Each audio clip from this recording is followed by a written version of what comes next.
The sixth and final core competency we teach at Lucid Meetings is to publish meeting records where everyone can find them. If you've been through the other lectures in this course and you've done the work to put what you've learned in practice, you'll now have documented results from your meetings. What's more, these results will be real. The people you met with saw the notes and they agreed to what you wrote together, which means you can expect at least some of those agreements to stick. Well done! You're way ahead of 85% of the folks running meetings out there who've never learned any of this. Now, what should you do with those notes? Well, as the core competency says, publish meeting records where everyone can find them. Let's break that down and talk about why. Publish. By publish, we mean cleaning up any typos and formatting the notes so they're easy to read and understand. If your group typed notes, this should be pretty fast. If you wrote notes by hand, well, you better plan some time to type them up.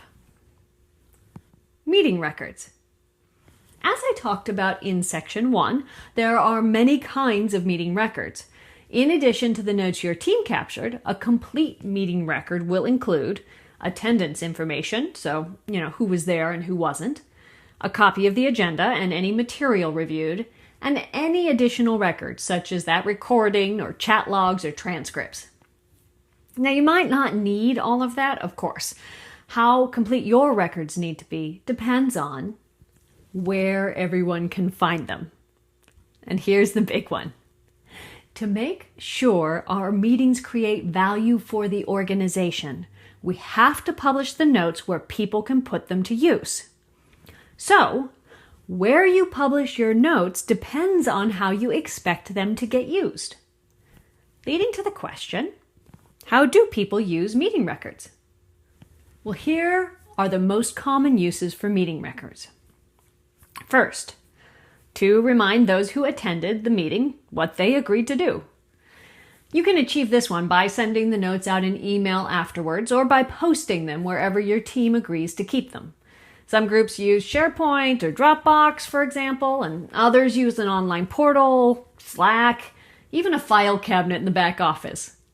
Wherever people should reasonably expect to find these records when they go searching, put them there. Second, to tell people who didn't attend what happened. Now, this is huge because when you publish meeting notes where everyone can find them, that means everyone doesn't have to go to the meeting. Meetings with too many people in attendance don't work well. They're harder to manage, they're less engaging, and they often fail to achieve their goals. Yet, many meeting leaders feel like they have to invite everyone in order to be inclusive or open or nice or whatever value-based buzzword they're rolling in that day, so they invite literally everyone. When you commit to taking notes and sharing them with everyone afterwards, you can keep the meetings small without feeling like a jerk. Publishing the notes means you're still open and transparent and inclusive and nice. And now you're getting the job done too. Bonus. 3, to drive action. Now, this is my favorite. A group meets, they make decisions, and then it's time to go to work. To work on what? Well, on implementing those decisions. That means the team doing the work should have documentation about what that decision was and who's going to do what by when, right where they're doing the work. So for project teams, this means getting those action items into the team's project task list. For development teams, it means getting those customer requirements into their tracking system.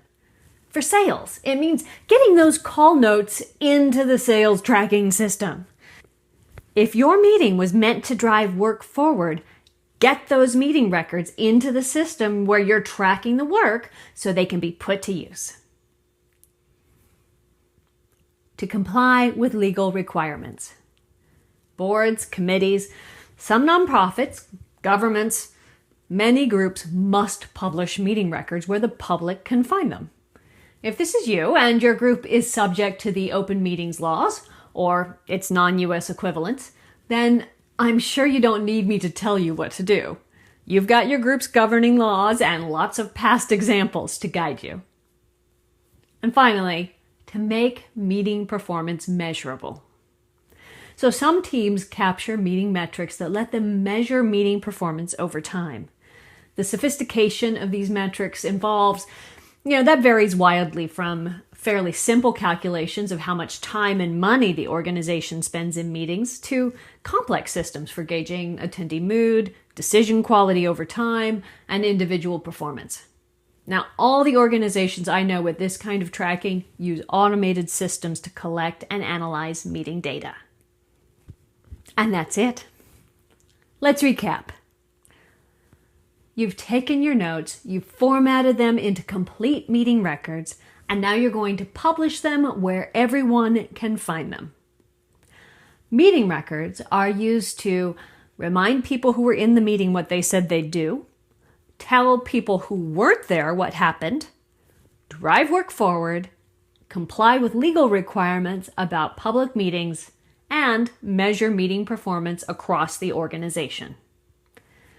In the downloads, you'll find the template we developed after years of customer feedback about what customers found easiest to read and most useful.